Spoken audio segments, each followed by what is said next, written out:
Hey everyone, welcome back to the Poplar Report. We have news reports that are coming out from the Wall Street Journal as well as other places that the United States has agreed to send hundreds more of U.S. soldiers and servicemen to Taiwan. Of course, this is absolutely in the face of China. They are adamantly very upset about this. Why is it so important for the United States to be sending troops to Taiwan? Well, one, as we are students of history here, we know exactly how we got roped into Vietnam, don't we? Advisors and trainers were sent to help the South Vietnamese against North Vietnamese, and of course things just snowballed from there. One of the things that's hard to get around is the simple fact that we are not actively and with full support guaranteeing the safety of Taiwan, but we continue to pour arms, training, and we're leaving it gray enough. And they keep saying this is so that we don't provoke China. But what we are doing is we're keeping it gray enough that China is kind of sucked into invading. We want to provide enough weapons and training and everything like that so that we have a Ukraine of the East. Friends, it's hard to watch these things. And people say, well, it's the way the world is. There's no other way of doing it. Friends, that's not true. There are ways. But what we've done in Eastern Europe and what we're doing now with Taiwan is very clear to anyone paying any attention whatsoever. We're sucking them into an Afghanistan. We're doing it in Eastern Europe. We're setting the stage again for Taiwan to draw in troops and become a meat grinder. And that's what we're doing. We want to pour in weapons and munitions and then let other countries do the dying. I don't know how else to say it. Does that sound crude? Does that sound absolutely cynical? Yes, and yet I watch what we're doing, and that's exactly what we're doing. You say, Steve, there's no other way. Oh, isn't there? We could send a cargo plane over there with some nuclear cruise missiles and arm Taiwan with nuclear weapons. We could extend the nuclear umbrella over Taiwan and just say, if you invade, if one soldier lands foot on the island, there will be nuclear war. We've done that with other places. Of course, those promises don't necessarily stand strong. Remember, the country in Eastern Europe had nuclear weapons, but then they gave them up for a guarantee that they would never be invaded. And lo and behold, they got invaded.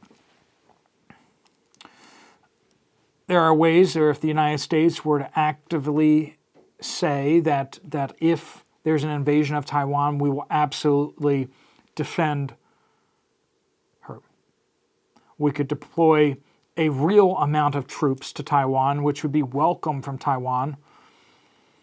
If we deployed a large amount of troops to Taiwan, even if it was charging them money or whatever to support those troops, where it wasn't a tripwire, because that's really what this is. We're sending in advisors, we're sending in trainers, but they're really a tripwire, so that if the island gets invaded, then Americans will feel really, really upset because some American soldiers lost their lives. It's a way to sneakily get us skin in the game. We've done this in other places as well.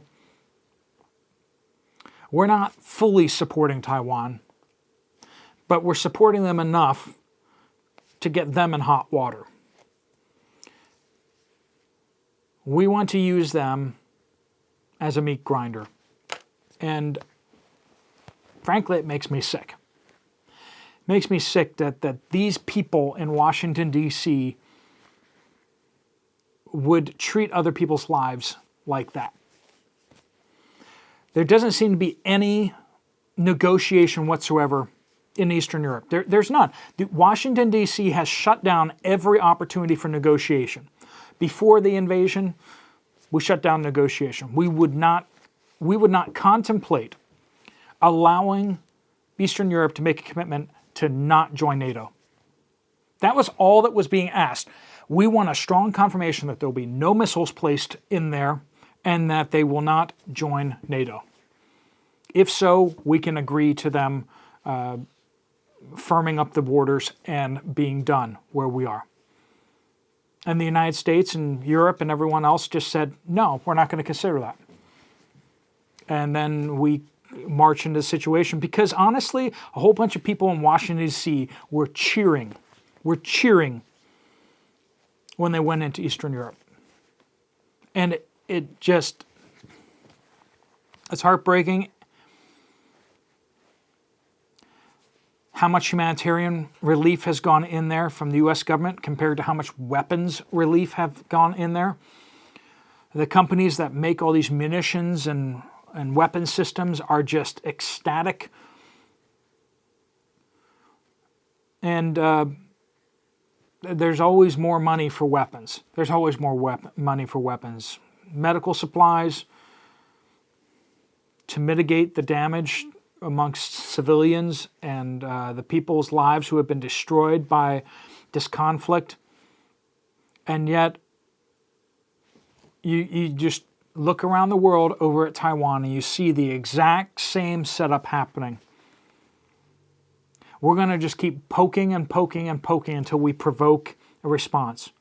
We're providing just enough weapons and systems and everything like that to make it really hurt for them to take it. But not enough that they will stop thinking about doing it. We do not want to have any negotiations with China about Taiwan. We do not want to have any serious peace efforts there. We're just goading them into doing it. And we're called to be peacemakers by God. Not people who are provoking until they get attacked and then go, oh, they started it. But rather, be people who say, it doesn't matter who started it, we need to avert this crisis. For the sake of the people there and everywhere around the world, we need to bring peace and harmony. We need to actually work out our problems by talking about them and making deals. There is no appetite in the world today to make deals, to extend the peace. Everybody seems to be chomping at the bit to move into war. World War III is already here. The opening salvos have been fired, and the setup is so very similar to World War I. Everybody just is so ready for it. Everybody thinks they can win. Nobody seems to be counting the cost of what the world would lose when it loses the peace. The Pax Americana, the peace of America. And I say that realizing that it's peace. It has been a string of wars, but they've been a string of small wars. There hasn't been a major war since the end of World War II. And we have completely forgotten how ugly, how awful, and how tragic that would be. There's a whole generation of people who have no recollection of that. Even the old guy in office, he doesn't remember that. The things he remembers, most of it never actually happened. And all the things that did happen, that he should go to jail for, he doesn't recollect. So, but the generation that saw World War II has all but passed away. And with it, the warnings, the memories, and the urgency to have peace have passed away too. Now it's all about winning, not about actually surviving. Friends, the tripwire is being installed. Human lives, American lives, missile systems are going in, and we are trying to make it so that it will be as costly as possible, yet not costly enough to scare away the Chinese. Mark my words, it's coming, and it seems like everybody wants it. Both sides want it. Both sides want it. And that's what terrifies me the most. Folks, keep on prepping out there. Keep on getting more prepared because difficult times are on their way. World War III has already started. It's just a matter of time before we all realize it. All right, folks, thanks so much for watching. If you want to check out another video from me, you can find it right over here. I'll see you over there, or I'll see you later. Steve Poplar out.